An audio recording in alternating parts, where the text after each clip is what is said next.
Should I marry Peter or James? Should I date Ruth or Naomi? Should I accept a job in another state or stay closer to my family? Have you ever faced a decision so big that it kept you up at night? Let's be real, decision making is not easy, especially major decisions that involve risk, pressure, or people watching us or people depending on us, right? It is not easy. But what if I told you that there is actually a science behind how we make choices, right? And when you understand this science, you can start making smarter decisions with more clarity, more peace, and more success. So in this video, I'm going to give you some insights that will hopefully change the way you approach every decision from now on so that you can make smarter choices and better decisions. Hi fam, you are most welcome to my channel. Kindly take a moment to like this video and let's dive right into it.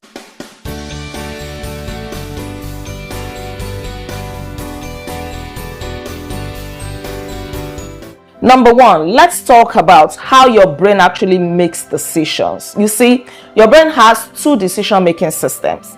There is the fast one and the slow one. Psychologists call them system 1 and system 2.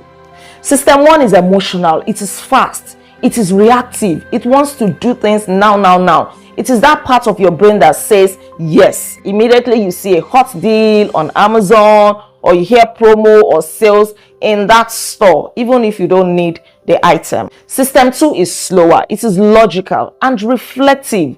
It is the voice that says, wait, don't rush. Is this really necessary? Can I really afford this right now? Is this the best thing to do right now? And all of that. That is system 2. Now think about someone rushing to buy the latest iPhone on credit because everyone is buying it. That is system 1 in control. But someone who takes a week, compares the features, evaluates the cost versus the value, and maybe ends up getting a more affordable phone that meets their actual needs without putting them under any undue financial pressure. That is system 2 at work. And this plays out in bigger life decisions too. It is not just about buying phones or anything like that. I remember a friend of mine who was offered 2 jobs in Abuja back then. One job came with a higher salary but in a toxic environment, and the other job came with less pay but with great workplace culture and the potential for growth. His emotions told him to take the money and endure the toxicity. But after a few days of thinking it through, praying and reflecting about it, he chose peace of mind. And I tell you, 2 years later, he was promoted twice and his salary matched up with the other job that came with a toxic workplace. He will always be happy that he made that decision. I also remember a friend who got 2 job offers as well some years ago. You see, one job, just like this one I told you, came with a higher pay. The other one came with a lesser pay, but he prayed about it and God told him to go for the one with a lesser pay. Guess what? Like 3-4 years down the line, the company that offered the higher pay retrenched almost everybody. Yes, but the one that he eventually chose gave him promotion upon promotion. Now he's a big boss in that company. The next question is this: why do we often make poor choices?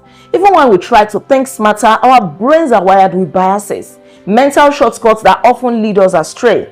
There is a phenomenon called confirmation bias, and this is when we only pay attention to things that confirm what we already believe. We seek validation for the thing that we already want to do. For example, you think real estate is very risky, so you ignore success stories and focus on someone who lost money in a bad deal. You miss the bigger picture because your brain is trying to protect you from the change, the assumption that you already have that real estate is risky. Then there is overconfidence. Many young people, for example, dive into forex or crypto because someone said they made millions in 1 week.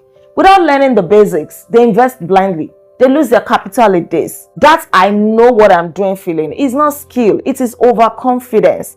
And there is also the herd mentality, H-E-R-D mentality. That is another big trap on its own. You see everyone rushing into something, into a relationship, into business, jumping on a trend, doing MMM, and you follow suit without thinking it through. See, the crowd is really right, especially in matters of money and life. And let's not forget short-term thinking. Some people throw big parties before they build savings. They buy all kinds of luxury items when they do not have a single investment. Why? Because the reward for all those luxury things, the parties, are instant. But the pain will come later. That is just the truth.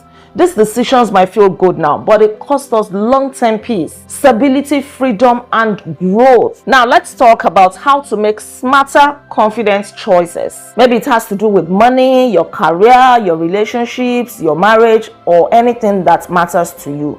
First and foremost, pray about it. Yes. A popular hymn says, "Oh, what peace we often forfeit.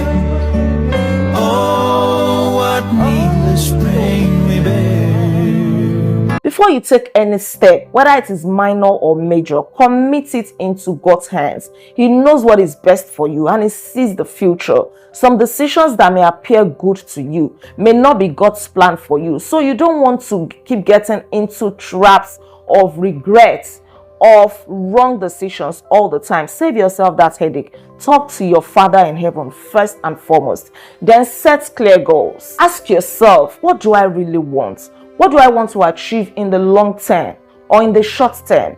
If your goal is freedom, then don't make decisions that tie you to constant stress. If your goal is growth, pick the path that challenges you, not the one that flatters your ego. I remember the story of somebody who had the chance to relocate abroad through the study route some years ago.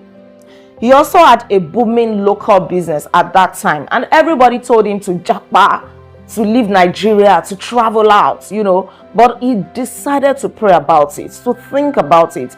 And after weeks of reflection, praying, and research, he realized that he would rather stay back in Nigeria and scale his business, hire people locally, and be his own boss. I tell you, he's happy today that he made that decision based on his own personal goal, not public opinion. And this has brought him so much peace and profit. He is doing very, very well right now. The next thing is for you to gather your facts. Do your research. If it is business, understand the market. If it is a relationship, get to know the person. Is it a big purchase? Know your budget. Is it an investment you're going into? Understand it. And another thing is for you to think long term. Ask yourself, will this decision serve me 5 years, 10 years from now? Maybe you have an offer for a flashy new car right now that will enable you to pay on installments, but you also have an opportunity to use that money as a deposit for land. You need to ask yourself, do I need this car in the short term?